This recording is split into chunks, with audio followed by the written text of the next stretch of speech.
اعوذ باللہ من الشیطان الرجیم الحمدللہ رب العالمین والصلاة والسلام علی اشرف المرسلین سیدنا و نبینا محمد وعلی آلہ و اصحابہ اجمعین اما بعد فاعوذ باللہ من الشیطان الرجیم بسم اللہ الرحمن الرحیم رب اشرح لی صدری ویسر لی امری واحلل عقدۃ من لسانی یفقہوا قولی آمین یا رب العالمین۔ السلام علیکم ورحمۃ اللہ وبرکاتہ۔ پچھلی نشست میں ہم لوگوں نے آیت نمبر 53 تک پڑھا تھا۔ الحمدللہ سورہ آل عمران کی آیات 200 ہیں۔ اس کا مطلب ہے کہ 1/4 آف دی سورت، 1/4 سورت کی ہم لوگوں نے پڑھ لی ہے الحمدللہ، 1/4 سے تھوڑا زیادہ الحمدللہ۔ آیت نمبر 53 آپ لوگوں نے محسوس کیا ہوگا کہ یہ دعا ہے۔ اللہ رب العزت نے ہمیں وہ دعا سکھائی ہے جو دعا عیسیٰ علیہ السلام کے حواریوں نے، ان حواریوں نے جو آپ کے پیروکار تھے، انہوں نے دعا مانگی ہے اور اللہ نے اس دعا کو ویسے ہی نقل کر دیا ہے، اس لیے کہ ہم ایمان والے ہم بھی اللہ سے اسی طرح دعا کریں۔ اسی آیت کو میں پڑھ رہا ہوں۔ اعوذ باللہ من الشیطان ان اللہ ربی و ربکم فاعبدوہ ھذا صراط مستقیم۔ یہ آیت نمبر 51 تھی۔ میں آپ کو آیت نمبر 53 پڑھ کے سنانا ہے۔ ربنا آمنا بما انزلت واتبعنا الرسول فاکتبنا مع الشاہدین۔ آمین یا رب العالمین۔ اے ہمارے رب، ہم نے تسلیم کیا اس چیز کو جو آپ نے نازل فرمائی، اور ہم نے رسول کی پیروی کی۔ یہاں پر مراد، ان کی دعا میں مراد عیسیٰ علیہ السلام ہے، ہماری یہ دعا میں نبی کریم صلی اللہ علیہ وسلم ہوں گے۔ ہم نے پیروی کی رسول کی۔ فاکتبنا مع الشاہدین، تو ہمیں لکھ لیں گواہوں میں۔ یہ گواہی کس چیز کی ہے؟ یہ گواہی اسی بات کی ہے کہ جو یا اللہ جو آپ نے نازل فرمایا اس کو ہم نے تسلیم کیا، اور آپ کے رسول کی اطاعت کی ہم نے۔ اس بات کی گواہی ہماری طرف سے لکھ لیں۔ یہ دعا ہمیں بھی کرنی چاہیے۔ ایمان والوں کی دعا تو اللہ تعالیٰ لازماً قبول ہوگی۔ ایمان سے مراد میری پھر وہی سورۃ البقرہ کی آیت سے 2 سے 5 میں چلے جائیں کہ جو لوگ واقعتاً اپنے آپ کو جہنم سے بچانے والے ہیں، اللہ کی سزا سے بچانے والے ہیں، وہ اللہ کے رسول پر ایمان، اللہ نے جو کچھ نازل کیا ہے اس پر ایمان، اور پھر ان کی 2 خصوصیات، نماز کی ادائیگی، نماز قائم کرنا، اور اللہ کی دی ہوئی رزق میں سے خرچ کرنا، اور پھر ان کا وہ یقین آخرت پر کہ آخرت میں 2 ہی مقام ہے، یا تو جنت ہے یا جہنم ہے۔ اگر ہم نے جہنم سے نہیں بچایا تو پھر جنت میں نہیں جا سکتے۔ یہ وہ بات ہے۔ جو بھی دعا کرے ہم میں سے، آج جو لوگ بھی اپنے آپ کو ایمان والا کہتے ہیں، وہ دعا کریں، اور قبولیت کا ظاہر ہے کون کتنا ہے جو اپنے آپ کو اللہ کی سزا سے بچانے والا ہے، اسی کے مطابق اللہ تعالیٰ اس دلوں کا حال جانتے ہیں۔ اس کے بعد اگلی آیت میں تھا کہ انہوں نے، بنی اسرائیل نے سازشیں کی، اور اللہ نے بھی ان کی تدبیر کی اپنی، اور اللہ سب سے بہتر تدبیر کرنے والے ہیں۔ یہ آیت نمبر 54 تک ہم لوگوں نے پڑھا تھا۔ آئیے آیت نمبر 55۔ یہ سلسلہ جو یہ مریم علیہ السلام کے والدہ سے شروع ہوتا ہے، یہ جاری ہے۔ آیات اسی سلسلے میں آتی چلی جا رہی ہیں۔ اب پچھلی جو باتیں میں نے پڑھی تھیں اس کو دہرانے میں میں نہیں چاہتا کہ اس میں وقت لگے، اس لیے آگے میں پڑھ رہا ہوں۔ ذہن میں رکھیے وہ ساری باتیں جو پیچھے آ چکی ہیں۔ اعوذ باللہ من الشیطان الرجیم۔ اذ قال اللہ یا عیسیٰ انی متوفیک ورافعک الی ومطہرک من الذین کفروا وجاعل الذین اتبعوک فوق الذین کفروا الی یوم القیامہ ثم الی مرجعکم فاحکم بینکم فیما کنتم فیہ تختلفون۔ آیت نمبر 55۔ میں نے پوری آیت پڑھ دی۔ اب وہ وقت آ گیا ہے کہ عیسیٰ علیہ السلام کا بنی اسرائیل میں رہنا ممکن نہ تھا۔ اتنی سازشیں کی گئی تھیں آپ کے خلاف اس وقت کے رومن امپائر سے، انہی کے یہ لوگ تھے وہاں، اس وقت وہ علاقہ رومیوں کے قبضے میں تھا۔ تو اللہ تعالیٰ فرما رہے ہیں عیسیٰ علیہ السلام کو کہ اے عیسیٰ، بے شک میں تمہیں، لفظ آیا ہے متوفی کا و رافعو کا، متوفی کا کے معنی تو کہ تمہیں وفات دوں گا، لیکن اس کے ساتھ ہی ایک لفظ آ رہا ہے وہ رافعو کا، اور تمہیں اٹھا لوں گا۔ جب انسان کی موت آتی ہے تو اس کی روح قبض کی جاتی ہے، انسان کا جسم زمین پر آتا ہے۔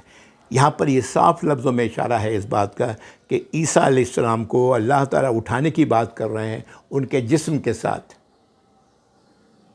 روح اور جسم دونوں کے ساتھ۔ انی متوفی کا و رافعو کا، بے شک میں تمہیں موت دوں گا، و رافعو کا، اور تمہیں اٹھا لوں گا۔ یہ لفظ متوفی کا کہ معنی یہ وفا سے بنا ہے، پورا لے لینے کے معنی ہوتا ہے۔ تو ہم یہ اللہ تعالیٰ فرما رہے ہیں کہ تمہیں اٹھا لوں گا پورا کا پورا، رافعو کا، الیہ اپنی طرف، و مطہرو کا من الذین کفروا، اور تمہیں لفظی ترجمہ ہوگا تمہیں پاک کر دوں گا ان لوگوں سے جو کفر کرنے والے ہیں، اللہ کی نافرمانی کرنے والے ہیں، آپ کی بات کو تسلیم نہیں کرنے والے ہیں، ان سے۔ تو پاک کرنے والوں سے کیا مراد ہے؟ یہاں پر عام زبان میں اگر میں ترجمہ کروں گا تو وہ ہوگا کہ آپ کی جان چھڑا لوں گا ان لوگوں سے جو اللہ کی نافرمانی کرنے والے ہیں، آپ کو ان سے بچا لوں گا ان لوگوں سے جو اللہ کی نافرمانی کرنے والے ہیں، آپ کی نافرمانی کرنے والے ہیں۔ وَجَاعِلُ الَّذِينَ اتَّبَعُوكَ فَوْقَ الَّذِينَ كَفَرُوا إِلَى يَوْمِ الْقِيَامَةِ، اور ہم نے بنانا ہے آپ کے پیروکاروں کو اوپر ان لوگوں کے جو کفر کرنے والے ہیں، وہ ہمیشہ آپ ان کے اوپر رہیں گے، الی یوم القیامہ، قیامت تک، یعنی قیامت تک سربلندی، جو فائز ہوں گے اس دنیا میں جو لوگ بھی، یا مرنے کے بعد وہی لوگ ہوں گے جو آپ کی اطاعت کرنے والے ہوں گے، وہ ان کے اوپر ہوں گے جو آپ کی نافرمانی کرنے والے ہیں۔ ثم الی مرجعکم، پھر تم سب کا، آپ سب کا آنا میری طرف، لوٹنا میری طرف ہے۔ فاحکم بینکم، تو میں فیصلہ کروں گا آپ کے درمیان، آپ سب کے درمیان، فیما کنتم فیہ تختلفون، اس چیز میں جس میں اختلاف کر رہے تھے، لوگ اختلاف کر رہے تھے، یعنی وہ لوگ جو نہیں ماننا چاہتے، جس چیز میں اختلاف کر رہے تھے اس کا فیصلہ میں کروں گا۔ دیکھیں یہاں سے ایک بات سمجھ لیں، آپ جانتے ہیں احادیث اس سلسلے میں کہ عیسیٰ علیہ السلام کی وفات نہیں ہوئی، جو وفات ہوتی ہے، جو فزیکل ڈیتھ ہوتا ہے وہ نہیں ہوا، احادیث موجود ہے۔ عیسیٰ علیہ السلام کو اللہ تعالیٰ نے اٹھا لیا، ان کے جسم کے ساتھ، ان کی روح کے ساتھ اللہ نے اٹھا لیا، اور عیسیٰ علیہ السلام دوبارہ آئیں گے، اور جب آئیں گے تو اسی امت کے ایک فرد، محمد رسول اللہ صلی اللہ علیہ وسلم کی امت کے ایک فرد بن کے آئیں گے۔ احادیث اس سلسلے میں ہیں بہت ساری، میں ان میں جانا نہیں چاہتا، صرف بتانا چاہتا ہوں یہاں پر کہ قرآن کی یہ آیت صاف لفظوں میں اس بات کو کہہ رہی ہے کہ آپ کو آپ کے جسم کے ساتھ مکمل طور پر اللہ نے اٹھا لیا۔ اور پھر آگے یہ کہا جا رہا ہے، اٹھانے کا مقصد کیا تھا؟ کہ جان چھڑانا ان لوگوں سے جو دشمن بنے ہوئے تھے، اور پھر یہ کہا جا رہا ہے کہ وہ لوگ جو آپ کے پیروکار ہیں، جو آپ کے راستے پر چلتے رہیں گے، وہ اوپر رہیں گے ان لوگوں کے جو کفر کرنے والے ہیں۔ اور پھر یہ کہا جا رہا ہے کہ آپ سب کا لوٹنا ہماری طرف ہے۔ یہاں پر پھر اس بات کا انڈیکیشن ہے کہ عیسیٰ علیہ السلام دنیا میں آئیں گے اور وفات پائیں گے، اور پھر اس کے بعد اللہ کی طرف لوٹائے جائیں گے، اور اس طرح سبھی لوگ جیسے سب لوٹائے جاتے ہیں اللہ کی طرف، ہم بھی اور آپ بھی لوٹائے جائیں گے، اور پھر اللہ تعالیٰ فیصلہ کریں گے، جو اختلاف ہے لوگوں کے درمیان اس کا فیصلہ اللہ تعالیٰ کریں گے حشر کے دن۔ یہاں پر ایک چیز اور بھی ذہن میں رکھیں، پیچھے ہم لوگوں نے پڑھا عیسیٰ علیہ السلام کے حوالے سے مریم علیہ السلام کو کہا جا رہا ہے کہ وہ بات کریں گے گہوارے میں بھی اور ادھیڑ عمر میں بھی۔ تو گہوارے میں تو انہوں نے بات کیا ہے جس کا ذکر آئے گا سورہ مریم میں، ادھیڑ عمر تو ان کی آئی نہیں، اس سے پہلے وہ اٹھا لیے گئے۔ تو یہ دوبارہ زندہ آئیں گے وہ، اور پھر دوبارہ آنے کے بعد ان کی جو طبعی موت ہوگی وہ ہوگی، اور اس سے پہلے آپ کی ادھیڑ عمر میں آپ لوگوں سے مخاطب ہوں گے۔ یہ اصل میں ان کا جو عقیدہ تھا عیسائیوں کا، اور اس گروہ جو آیا تھا نجران سے، ان کا کچھ لوگ ان میں وہ تھے جو عیسیٰ علیہ السلام کو ہی کہتے تھے خدا ہے، کچھ لوگ وہ تھے جو کہتے تھے یہ اللہ کے بیٹے ہیں، اور کچھ لوگ وہ تھے کہ وہ کہتے تھے تین کے تیسرے ہیں، تین میں سے ایک ہے، اللہ، روح القدس اور عیسیٰ علیہ السلام، پھر کہتے یہ تینوں ایک ہیں۔ یہ عقائد آج بھی عیسائیوں کے اندر موجود ہے۔ بہرحال تفصیل میں جانے کا یہاں ہرگز مقصد نہیں ہے۔ اعوذ باللہ من الشیطان الرجیم۔ اگلی آیت، فَأَمَّا الَّذِينَ كَفَرُوا وَعَذِّبَهُمْ عَذَابًا شَدِيدًا فِي الدُّنْيَا وَالْآخِرَةِ وَمَا لَهُم مِّن نَاصِرِينَ۔ اللہ تعالیٰ کہہ رہے ہیں کہ پس وہ لوگ جنہوں نے کفر کیا، آپ کی اطاعت نہیں کی، اللہ کی رہنمائی کو قبول نہیں کیا، تو ہم انہیں عذاب دیں گے شدید، دنیا میں بھی اور آخرت میں بھی، اور ان کا کوئی مددگار نہیں ہوگا۔ سوچیں، کچھ لوگ کہہ سکتے ہیں کہ آج تو پھل پھول رہے ہیں، اللہ نے تو یہ بات کہی ہے، اللہ سے سچی بات کس کی ہوگی؟ وَأَمَّا الَّذِينَ آمَنُوا وَعَمِلُوا الصَّالِحَاتِ، اور بے شک وہ لوگ جنہوں نے ایمان لایا اور عمل الصالحات، اللہ کی ہدایات کے مطابق اپنی زندگی گزاری، فَيُوَفِّيهِمْ أُجُورَهُمْ، وہی لفظ ہے جو اوپر آیا تھا متوفی کا، اسی میں فَيُوَفِّيهِمْ أُجُورَهُمْ، ان کا اجر پورا ادا کریں گے، پورا ادا کیا جائے گا۔ واللہ لا يحب الظالمین، اللہ تعالیٰ ظالموں سے محبت نہیں کرتے۔ ظالم کون ہیں؟ اللہ کی اطاعت سے منہ موڑنے والے، اللہ کی رہنمائی سے منہ موڑنے والے، اللہ کی ہدایات سے منہ موڑنے والے، چاہے وہ یوں ہو، اتنا ہو، اتنا ہو، اتنا ہو۔ ذالک نتلوہ علیک من الآیات وذکر الحکیم، رخ پھر واپس آ گیا نبی کریم صلی اللہ علیہ وسلم پر، کہ یہ جو ہے آپ پڑھ رہے ہیں آپ پر، اے نبی صلی اللہ علیہ وسلم، یہ وہ آیات ہیں اور وہ یاد دہانی ہے، حکمت سے بھری ہوئی یاد دہانی یا حکمت سے بھری ہوئی یہ نصیحت ہے جو پیچھے ہم دیکھ رہے ہیں، پڑھتے ہوئے چلے آ رہے ہیں۔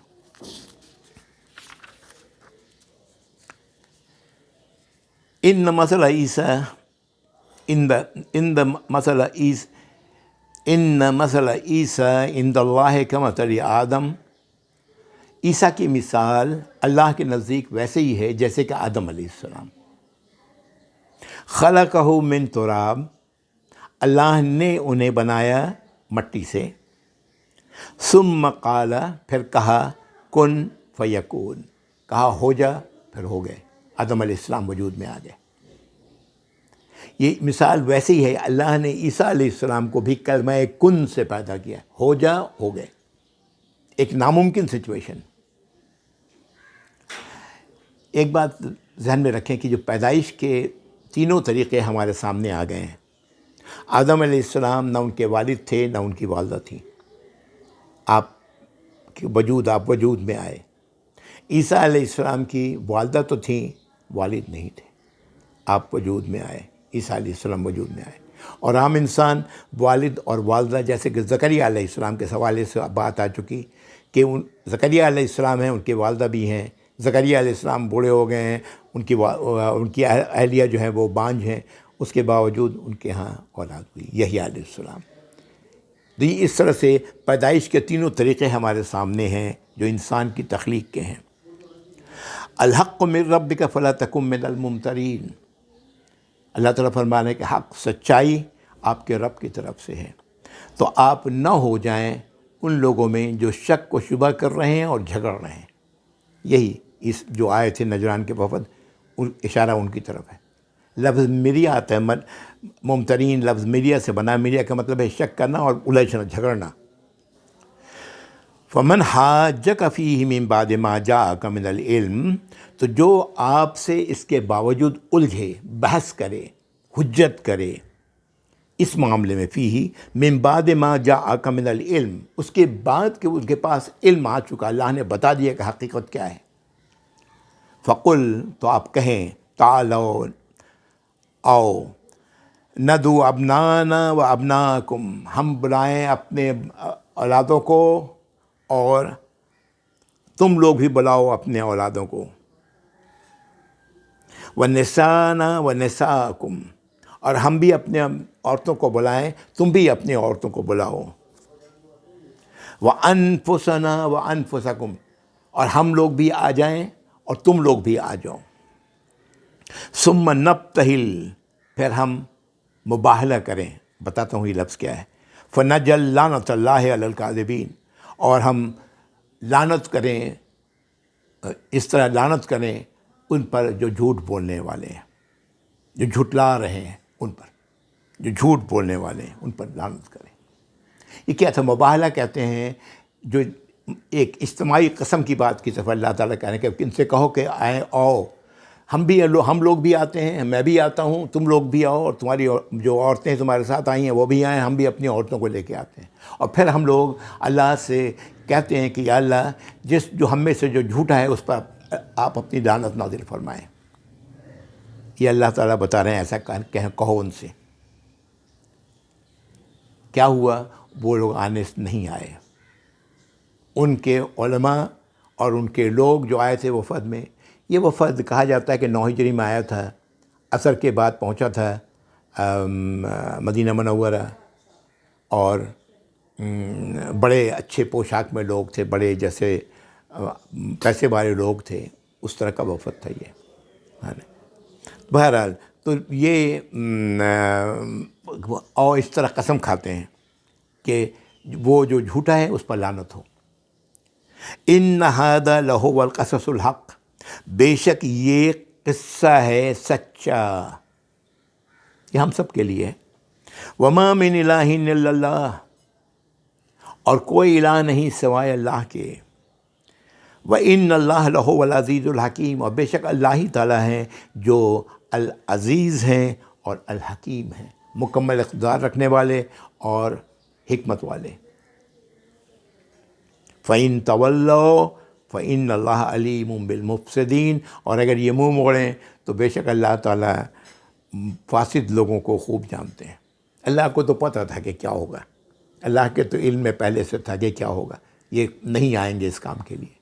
اور ان میں کون لوگ ہیں جو بہکانے والے ہیں، اس لیے کہ میجورٹی نہیں ہوتی ہے، میجورٹی بھیڑ چال چلتی ہے، جو ان کے رہے ہوں گے، جو علماء جو بھی رہے ہوں گے وہ ان کے پیچھے لگے ہوئے ہیں۔ تو اللہ تعالیٰ فرما رہے ہیں کہ ہم تو جانتے ہیں خوب اچھی طرح کہ کون ہے جو فسادی ہے۔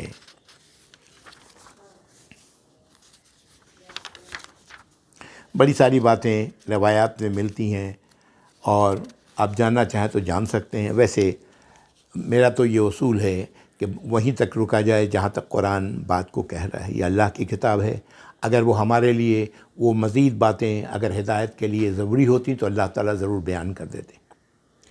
جاننے کی خواہش تو خیر جو اگر ہے، کیورسٹی ہے تو جانیں، پڑھیں، بہت ساری روایات ہیں۔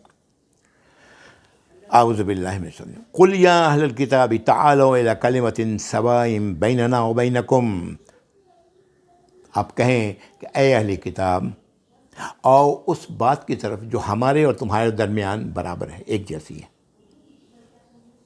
وہ کیا ہے؟ اللہ نعبد الا اللہ، کہ ہم نہیں عبادت کریں، نہیں غلامی کریں، عبادت کے معنی غلامی، نہیں غلامی کریں سوائے اللہ کے، اپنے آقا کے جو اللہ ہیں، آقا کے ہی کہے پر چلیں، آقا کے ہی بتائے ہوئے راستے پر چلیں، آقا کی ہی ہدایات پر عمل کریں۔ بینکم اللہ نعبد الا اللہ، تو وہ بات کیا ہے کامن؟ کہ ہم اللہ کے علاوہ کسی اور کی اطاعت اور فرما برداری نہ کریں، یہ کامن بات ہے۔ ولا نشرک بہ شیئا، اور اس کے ساتھ ہم کوئی چیز بھی شریک نہ کریں۔ ولا یتخذ بعضنا بعضا اربابا من دون اللہ، اور بعض کو ایک دوسرے کو دوسری چیزوں کو ہم اللہ کو چھوڑ کر اپنا رب نہ بنائیں. فَإِن تَوَلَّوْا، تو اگر یہ منہ موڑیں، فَقُولُوا، تو آپ کہیں قُولُوا اشْهَدُوا بِأَنَّا مُسْلِمُونَ، کہ ہم اس بات کی گواہی دیتے ہیں ہم تو اللہ ہی کے فرما بردار ہیں، اللہ ہی کی فرما برداری کرنے والے ہیں. یہ آیت آپ جانتے ہیں ہوں گے یقیناً، احمد دیدات ساؤتھ افریقہ سے ان کا تعلق تھا. بہت کم میٹرک پاس آدمی تھے، لیکن جس طرح سے انہوں نے عیسائیوں کی پورے دین کو ہلا کے رکھ دیا تھا، وہ اسی آیت سے بات شروع کرتے ہیں. ان کے شاگرد ڈاکٹر ذاکر نائک، پیس ٹی وی آپ جانتے، وہ بھی جانتے ہوں گے، ان کے شاگرد کہتے ہیں کہ یہ چابی ہے نا. جب بھی ڈسکشن کرو اہل کتاب سے تو یہاں سے شروع کرو، یہ چابی ہے. اور پھر احمد دیدات تو اپنے آپ ان کا علم تو محدود تھا عیسائیوں تک، لیکن ڈاکٹر ذاکر نائک نے اس معاملے میں کیا ہندو، کیا عیسائی، کیا یہودی، کیا سکھ مذہب کے لوگ، کیا پارسی مذہب کے لوگ، جین مذہب کے لوگ، ان سب کے ساتھ انہوں نے ایسا ہی کیا ہے. اور مزے کی بات یہ ہے کہ ان سب کے پاس جو بھی کتاب ہے ان سب میں یہی ہے کہ اللہ کے سوا کسی کی اطاعت مت کرو. تو یہ کامن بات ہے، یہ کامن بات ہے، تو آؤ اس کو تسلیم کرو. اور اگر نہیں تسلیم کرتے ہو تو بتا دو بھائی کہ ہم تو بھائی اللہ ہی کی اطاعت کرنے والے ہیں، اللہ ہی کی فرما برداری کرنے والے، اس بات کی ہم گواہی دے رہے ہیں.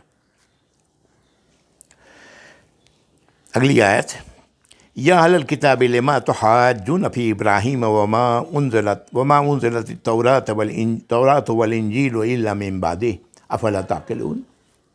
کہہ رہے ہیں کہ اللہ تعالیٰ فرما رہے ہیں کہ اے اہل کتاب، کیوں تم بحث کر رہے ہو، جھگڑ رہے ہو، حجت کر رہے ہو ابراہیم کے بارے میں، جب کہ نہیں نازل کی گئی توریت اور انجیل مگر ان کے بعد. افلا تعقلون، کیا تم عقل نہیں رکھتے؟ یہ کیا حجت تھی؟ آگے پتہ لگ جائے گا. اور آج بھی یہ چیز، آج بھی اسی طرح یہ حجت ہے. آج توریت بھی ہے، انجیل بھی ہے، اسی طرح یہ حجت آج بھی قائم ہے کہ تم کیوں الجھ رہے ہو ابراہیم علیہ السلام کے بارے میں. ابراہیم علیہ السلام سے تو توریت و انجیل کے نازل ہونے سے بہت پہلے شخص تھے.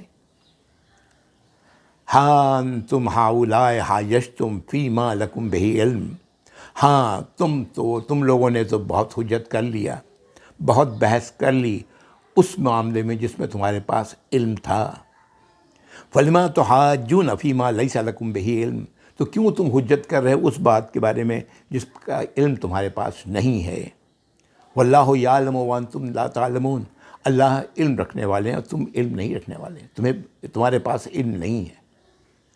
یہاں سے یہ بات ہم لوگوں کو ایک چیز معلوم ہوتی ہے. دیکھیں قرآنی آیات بیک وقت تینوں قسم کے انسانوں کو مخاطب کر رہی ہوتی. وہ تین قسم کے انسان وہی سورۃ البقرہ آیت نمبر 6 سے لے کر کے 14، تین قسم کے انسان، سب کو بیک وقت سب کو لے کے چلتی ہے قرآنی آیت. ہمیں یہاں سے ایک بات معلوم ہو رہی ہے کہ جس بات کا علم نہ ہو اس بات پر الجھنا نہیں چاہیے، ہمیں بحث نہیں کرنا چاہیے. جس بات کا علم ہے ٹھیک ہے، وہ تو اپنی جگہ درست ہے، اس پر اگر آپ سچی بات کر رہے ہیں، آپ دوسرے کو قائل کر رہے ہیں تو ٹھیک ہے الحمدللہ. تو یہاں کہا جا رہا ہے کہ تم کیوں ان باتوں کے بات پر جھگڑا کر رہے ہو، الجھ رہے ہو، بحث کر رہے ہو جس کا تمہارے پاس علم ہی کوئی نہیں ہے. اور یہ علم تو اللہ تعالیٰ نازل کر رہے ہیں، اس علم کو تو مانو. اللہ جانتے ہیں، تم لوگ نہیں جانتے.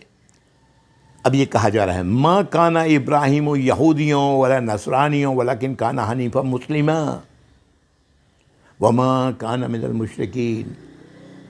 ابراہیم علیہ السلام نہ یہودی تھے نہ نصرانی تھے، لیکن اللہ کے اطاعت گزار تھے. مسلمہ، وہی لفظ آ رہا ہے، اللہ کے اطاعت گزار، اللہ کی فرما برداری کرنے والے، اللہ کی ہدایات پر چلنے والے. حنیفہ، ایک سو ہو کر، ایک رخ ہو کر. یہ سارا کچھ وہ ایک رخ اللہ ہی کے لیے، اللہ ہی کی رضا کے لیے کرنے والے تھے. وما کان من المشرکین، وہ مشرکوں میں سے نہ تھے. ابراہیم علیہ السلام کے لیے یہ جملہ قرآن میں کئی بار آیا ہے، وہ مشرکوں میں سے نہیں تھے، یعنی ان کی اطاعت و فرما برداری ساری کی ساری اللہ ہی کے لیے تھی، اللہ ہی کی رضا کے لیے تھی، اپنے آپ کو اللہ ہی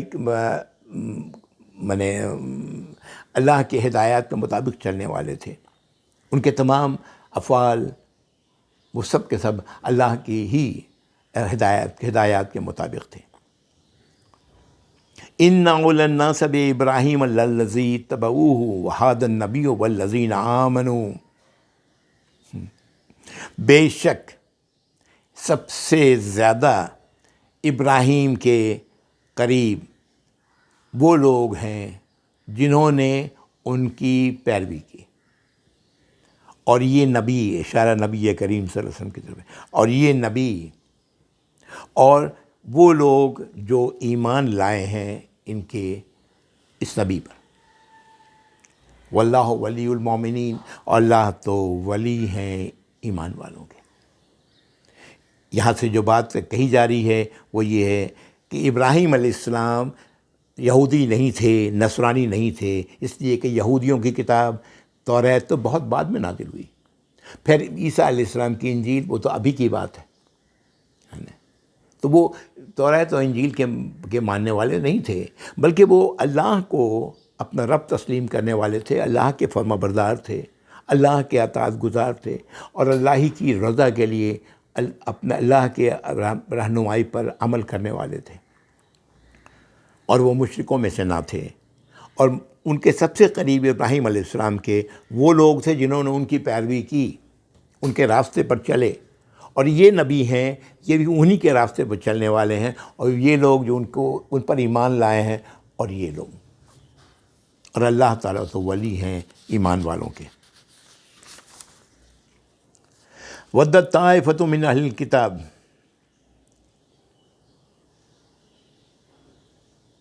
کیا پیاری بات ہے، نبی کریم صلی اللہ علیہ وسلم نے فرمایا ہر نبی کے دلی دوست انبیاء میں سے ہوتے ہیں، میرے دلی دوست انبیاء میں سے میرے باپ اللہ کے خلیل ابراہیم علیہ السلام ہیں۔ پھر آپ نے اسی آیت کی تلاوت فرمائی جو ابھی ہم نے پڑھی، آیت نمبر 68، آیت نمبر 69، وَدَّتْ طَائِفَةٌ مِّنْ أَهْلِ الْكِتَابِ لَوْ يُضِلُّونَكُمْ وَمَا يُضِلُّونَ إِلَّا أَنفُسَهُمْ وَمَا يَشْعُرُونَ۔ طائفہ کہتے ہیں گروہ کو، جماعت کو، وہ جو آئی تھی نجران سے جو جماعت آئی تھی۔ یہ لفظ طائفہ جو ہم لوگ طواف کہتے ہیں نا، چکر لگانا، وہ طواف کا لفظ بھی اسی سے نکلا ہوا ہے۔ بہرحال سعودی عرب میں ایک شہر ہے طائف، اس کا مطلب ہے وہاں اس کی زیارت کرنا، خوبصورت شہر ہے، پہاڑی کے اوپر ہے، ٹھنڈا موسم ہے۔ بہرحال تو ایک گروہ طائفہ کہتے ہیں ایک جماعت کو، ایک جماعت نے چاہا تھا، اہل کتاب میں سے کی ایک جماعت نے، کہ تم سب کو گمراہ کر دیں۔ اللہ تعالیٰ مخاطب ہے یہاں پر نبی کریم صلی اللہ علیہ وسلم ایمان والوں سے کہ تم سب کو گمراہ کر دیں۔ وما یضلون الا انفسهم، لیکن وہ نہیں گمراہ کر رہے مگر خود اپنے لوگوں کو، وما یشعرون، خود کو اور اپنے لوگوں کو، لیکن اور اس کا شعور نہیں رکھتے، اس لیے کہ سب کو غلط راستے، اس راستے پر لے جا رہے ہیں جو جہنم کا راستہ ہے۔ یا اہل الکتاب لما تکفرون بآیات اللہ وانتم تشہدون، اللہ تعالیٰ کہہ رہے ہیں اے اہل کتاب کیوں تم انکار کر رہے ہو اللہ کی آیات کا جبکہ تم خود اس کے گواہ ہو۔ ان کی کتاب میں موجود تھی یہ سب باتیں، آپ کے نبی آنے کی بات ان کی کتاب میں موجود تھی۔ اور مزے کی بات یہ ہے، آپ شاید جانتے ہوں گے، ایون ہندوؤں کے وید میں بھی آپ کا ذکر ہے، نبی کریم صلی اللہ علیہ وسلم کا بڑے تفصیل سے ذکر ہے، اور دوسری کتابوں میں تو خیر ہے ہی، توریت و انجیل میں تو خیر ہے ہی، حالانکہ تبدیلیاں کافی کر دی گئی ہیں۔ یا اہل الکتاب لما تلبسون الحق بالباطل وتکتمون الحق وانتم تعلمون، اے اہل کتاب کیوں تم سچائی کو لبادہ پہنا اڑا رہے ہو باطل کا، اور کیوں تم چھپا رہے ہو حق کو جبکہ تم جانتے ہو۔ چلیں یہ آیت نمبر 77 یا 70 جو بھی ہے، آیت نمبر 71، وقت ختم ہو گیا ہے، انشاءاللہ اگلی بار آگے پڑھیں گے۔ جو باتیں ہم لوگ یہاں دیکھ رہے ہیں، ان باتوں میں ہمارے لیے بہت ساری نصیحتیں ہیں، تھوڑا غور کریں تو باتیں سمجھ میں آ جائیں گی، ہے نا۔ اللہ تعالیٰ ان باتوں کو سمجھنے اور ان پر عمل کرنے کی توفیق مجھے بھی اور آپ سب کو عطا فرمائے، آمین یا رب العالمین۔ آخر دعوانا الحمدللہ رب العالمین، وصلی اللہ علی محمد وآلہ واصحابہ اجمعین۔ جزاکم اللہ خیر، والسلام علیکم ورحمۃ اللہ وبرکاتہ۔